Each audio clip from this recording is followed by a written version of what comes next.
They smile at you during meetings while undermining your projects behind closed doors. They offer help with one hand while sabotaging your reputation with the other. They speak in caring tones while slowly isolating you from allies, resources, opportunities. And the worst part? You don't see it happening until it's too late, until you're standing alone, confused, wondering how someone you trusted could orchestrate your downfall so methodically, so invisibly. This is the world of manipulation, and it's everywhere around you right now. In your workplace, your relationships, your social circles, even in your own family. Because manipulation isn't just the domain of criminals or sociopaths. It's the hidden language of power that most people speak fluently without you ever realizing they're doing it.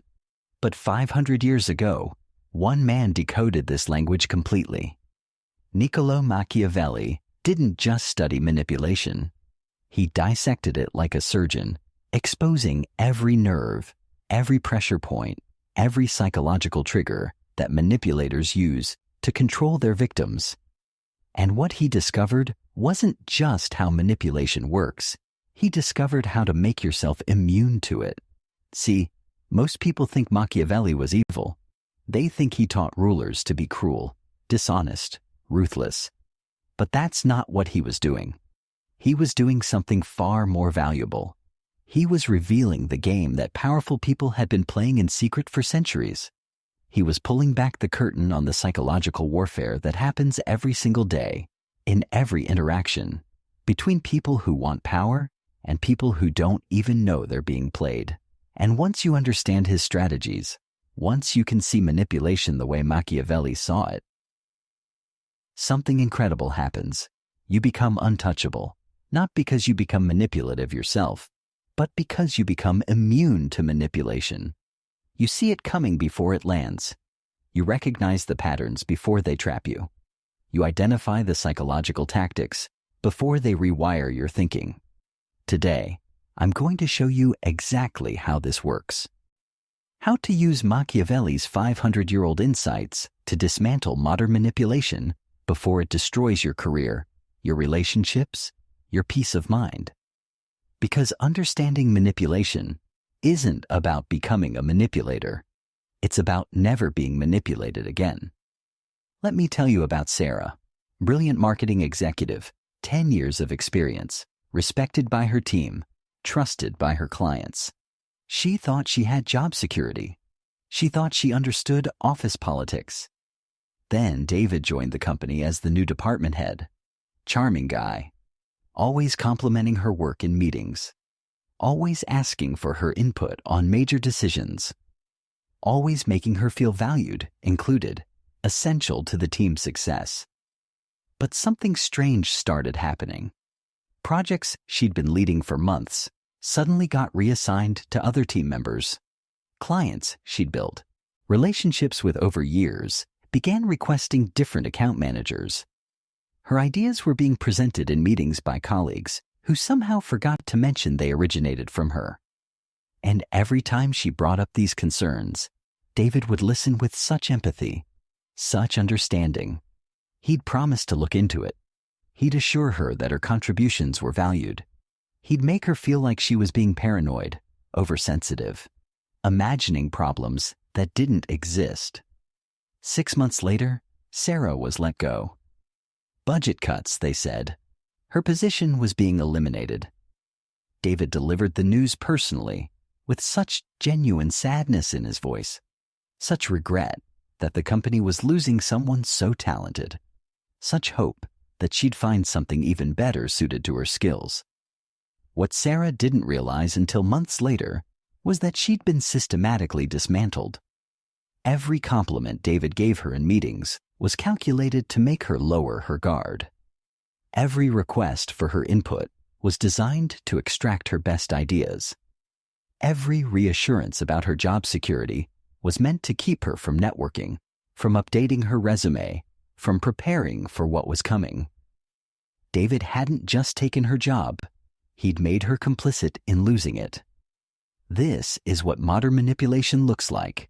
It doesn't announce itself. It doesn't wear a villain's mask. It comes disguised as support, as friendship, as collaboration. It speaks your language. It validates your feelings. It makes you feel understood, appreciated, safe. All while slowly, methodically, destroying your position from the inside out. And the reason it works so effectively is because most people are playing by the wrong rules. They're playing the game of trust, honesty, good faith. They assume that others operate with the same moral framework they do. They believe that treating people well will inspire others to treat them well in return. They think that competence, loyalty, and hard work will be rewarded with security and advancement. But manipulators aren't playing that game. They're playing a completely different game with completely different rules. A game where your trust becomes their weapon, where your honesty becomes their intelligence, where your good faith becomes their advantage. They understand something that you don't. Power isn't distributed fairly based on merit. It's taken strategically by those who understand how to take it. Machiavelli understood this 5 centuries ago. He watched rulers rise and fall, not based on their virtue or their competence, but based on their ability to navigate the hidden currents of power. He saw that the world was divided into 2 types of people: those who understood the game of manipulation and those who were being manipulated by it. And he realized that the only way to protect yourself from the first group was to understand exactly how they operated. But here's what makes Machiavelli's approach so powerful for us today. He wasn't just studying political manipulation between kings and princes. He was studying human psychology itself, the fundamental drives, fears, and vulnerabilities that make people susceptible to control, the cognitive biases that manipulators exploit, the emotional triggers they pull, the social dynamics they weaponize. These patterns haven't changed. A manipulator in a Renaissance court used the same psychological tactics that a manipulator in your office uses today. They create artificial scarcity to make you compete for their attention. They offer intermittent validation to keep you emotionally dependent. They position themselves as your protector while creating the threats you need protection from. They make you feel special, chosen, understood, while systematically isolating you from other sources of support and information. The techniques are identical. The psychology is identical. The outcomes are identical. The only thing that's changed is the setting. Instead of palace intrigue, we have corporate politics. Instead of royal succession, we have career advancement. Instead of territorial conquest, we have market domination. But the manipulation playbook remains exactly the same. And that's your advantage, because once you understand the playbook, once you can recognize the patterns, once you know what to look for, manipulation loses its power over you. You stop being the mark and start being the observer. You stop being the victim and start being the strategist. You stop reacting to their moves and start anticipating them. This isn't about becoming cynical. It's not about assuming everyone is trying to manipulate you. It's about developing what Machiavelli called discernment, the ability to see people clearly without the distortion of wishful thinking or naive assumptions. The skill of recognizing when someone's actions don't align with their words. The wisdom to understand that not everyone who smiles at you wishes you well. Because here's the brutal truth that Machiavelli discovered and that most people refuse to accept. There are individuals in this world who view other people not as fellow human beings with inherent worth and dignity, but as resources to be exploited, tools to be used, obstacles to be removed, and they're incredibly skilled at hiding this perspective behind masks of charm, concern, and collaboration. They've studied your psychology just as carefully as Machiavelli studied theirs. They know which emotional buttons to push to make you compliant. They understand which fears to activate to make you dependent. They recognize which desires to promise to make you hopeful. They're playing a sophisticated psychological game, and most of their targets don't even realize the game is happening. But you're about to realize it. You're about to see through the mask. You're about to understand not just what manipulation looks like, but how it thinks, how it plans, how it executes its strategies. And once you have that understanding, once you can see the game board clearly, everything changes. The person who seemed so supportive suddenly looks calculating. The offer that seemed so generous suddenly appears strategic. The crisis that seemed so urgent suddenly feels manufactured. The relationship that seemed so genuine suddenly reveals itself as transactional. Not because you've become paranoid, but because you've become perceptive. This is where Machiavelli's genius becomes your shield. Because he didn't just observe manipulation from the outside. He understood it from the inside. He knew that every manipulator, no matter how sophisticated, follows predictable patterns. They can't help themselves. It's like a signature they leave on every interaction, every relationship, every power play they orchestrate. And once you learn to read that signature, once you recognize those patterns, you gain something manipulators fear more than anything else: immunity. You become the one person in the room they can't touch, not because you're stronger or smarter or more ruthless, but because you see them coming before they arrive. Let me show you what I mean. Every master manipulator uses what Machiavelli called the cultivation strategy. They don't attack you directly. They don't announce their intentions. Instead, they plant seeds. Small actions, seemingly innocent gestures, tiny favors that slowly reshape how you see them and how you see yourself in relation to them. Think about David from Sarah's story. He didn't walk into that office and immediately start sabotaging her projects. That would have been obvious. Instead, he cultivated her trust over months. Each compliment was a seed planted to make her more receptive to his influence. Each request for advice was designed to make her feel valued while extracting intelligence about her methods, her relationships, her vulnerabilities. But here's what Sarah didn't see, and what Machiavelli would have spotted immediately. David's compliments were never about her character or her intrinsic worth. They were always about her utility to him. He praised her analytical skills because he needed her analysis. He valued her client relationships because he wanted access to those clients. He appreciated her team leadership because he was studying how to replace her leadership with his own. A genuine ally compliments who you are. A manipulator compliments what you can do for them. And once you understand this distinction, once you start listening for it in every interaction, you begin to see manipulation everywhere. In the boss who only praises you when they need you to work late. In the colleague who suddenly becomes friendly right before performance reviews. In the friend who shows interest in your life only when they need a favor. Machiavelli called this the mirror test. Hold up a mirror to someone's attention and see, are they seeing you or are they seeing themselves? Are they interested in your well-being or in what your well-being can provide for them? The manipulator's mirror always reflects their own needs, their own agenda, their own desires projected onto your life. But cultivation is just the beginning. Once they've established trust, once they've made you believe they're on your side, manipulators move to what Machiavelli identified as the dependency phase.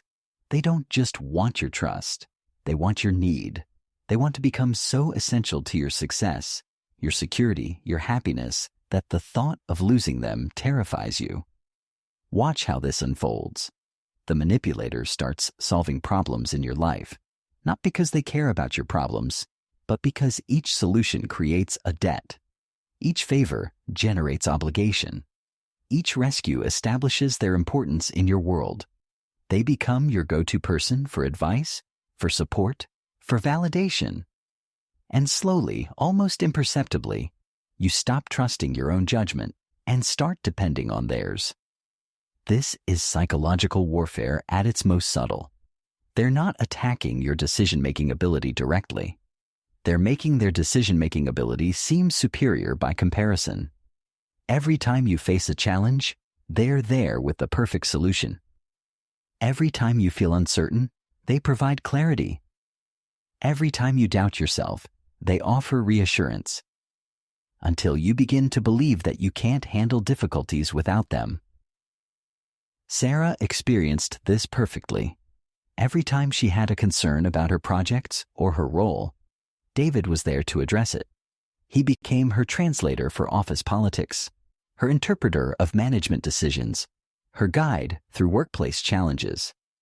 She thought he was helping her navigate the company. What he was actually doing was making her dependent on his navigation. Because when someone becomes your guide, they control where you go. And here's the most insidious part. Dependency doesn't feel like manipulation. It feels like support. It feels like having someone in your corner. It feels like being understood and cared for. The emotional experience is positive, even while the power dynamic is being systematically destroyed. You feel grateful to your manipulator, even as they're positioning themselves to betray you. Machiavelli saw this pattern repeat endlessly in the courts and political circles of his time. Advisors who made princes dependent on their counsel then used that dependency to control policy. Allies who provided essential services then leveraged those services to extract concessions. Friends who offered protection then defined what protection meant and what it cost. The dependency trap works because it exploits a fundamental human need, the desire for security. We all want to feel safe, supported, understood. We all want to believe that someone has our back, and manipulators are experts at positioning themselves as that someone. They become your security blanket, your safety net, your insurance policy against an uncertain world. But security provided by a manipulator isn't security at all. It's control disguised as care. Because the moment you truly need that security, the moment you're most vulnerable, they reveal the price, and the price is always higher than you expected to pay. This is where Machiavelli's third pattern emerges, the isolation strategy. Once they've cultivated your trust and established your dependency, manipulators begin systematically separating you from other sources of support, information, and perspective. Not obviously, not dramatically, but steadily, carefully, strategically. They plant doubts about your other relationships. They question the motives of your allies. They highlight the flaws in your support network. They position themselves as the only person who truly understands you, truly supports you, truly has your best interests at heart. Everyone else becomes suspect. Everyone else becomes potentially disloyal. Everyone else becomes a threat to the special relationship you have with your manipulator. Sarah experienced this too. David would make subtle comments about her colleagues. Nothing overtly negative, just observations that made her question their loyalty. He'd mention how someone had spoken about her in a meeting she hadn't attended. He'd share concerns about whether certain team members were really committed to her success. He'd express worry that she was too trusting, too generous, too willing to give people the benefit of the doubt. Each comment was like a small poison, slowly eroding her confidence in her other relationships. And as her trust in others diminished, her reliance on David increased. He became not just her ally, but her only ally. Not just her source of information, but her filter for all not just her supporter, but her sole interpreter of who else could be trusted. This isolation serves multiple purposes for the manipulator. It eliminates witnesses to their behavior. It removes alternative perspectives that might reveal their true intentions. It prevents their target from seeking advice or validation from others who might see through the manipulation. And it creates a closed information loop where the manipulator controls not just what their target knows, but how their target thinks about what they know. Machiavelli understood that isolation was perhaps the most crucial element of successful manipulation. Because a person surrounded by genuine allies is nearly impossible to manipulate. They have too many sources of feedback, Too many perspectives, too many people who will notice when something doesn't seem right. But a person who has been systematically isolated becomes infinitely more vulnerable. Their reality becomes whatever their manipulator tells them it is. And this is where most people make their fatal mistake. They think isolation means being physically alone, but psychological isolation is far more subtle and far more effective. You can be surrounded by people and still be completely isolated if those people aren't providing genuine perspective, honest feedback, or independent validation of your experiences. The manipulator doesn't need to physically separate you from others. They just need to become your primary source of interpretation for what others mean, what others want, what others are really thinking. They become the lens through which you see every other relationship. And gradually, that lens becomes so distorted that you can't see clearly anymore. This is when the manipulator moves to their final phase, what Machiavelli called the harvest. They've cultivated your trust, established your dependency, and achieved your isolation. Now they collect the benefits of their investment. They extract what they want from you, whether that's your resources, your position, your influence, or simply your compliance with their agenda. But here's what makes this phase so devastating. You participate in your own destruction. Because by this point, you've been so thoroughly conditioned to see their success as your success, their needs as your needs, their perspective as reality itself, that you actively help them take what they want from you. You think you're being loyal. You think you're being supportive. You think you're being a good friend, colleague, or partner. You hand over information they can use against you. You make introductions they can exploit. You provide access they can leverage. You defend them to others who try to warn you. You become their advocate, their accomplice, their weapon against yourself. And you do it willingly, gladly, because you believe you're doing it for someone who cares about you. This is the true horror of sophisticated manipulation. It doesn't just take what you have. It makes you complicit in the taking. It doesn't just betray your trust. It turns your trust into a tool of betrayal. It doesn't just harm you. It makes you an agent of your own harm. But Machiavelli didn't just identify these patterns to frighten people. He identified them to liberate people. Because once you understand how manipulation works, once you can see these phases unfolding, once you recognize the signs and signals, you gain the power to protect yourself. Not by becoming paranoid or cynical, but by becoming discerning, by learning to distinguish between genuine care and strategic cultivation, between authentic support and manufactured dependency, between healthy connection and calculated isolation. The key is learning to see manipulation not as it presents itself, but as it actually operates. Not through the mask it wears, but through the patterns it follows. Not through the emotions it generates, but through the outcomes it produces.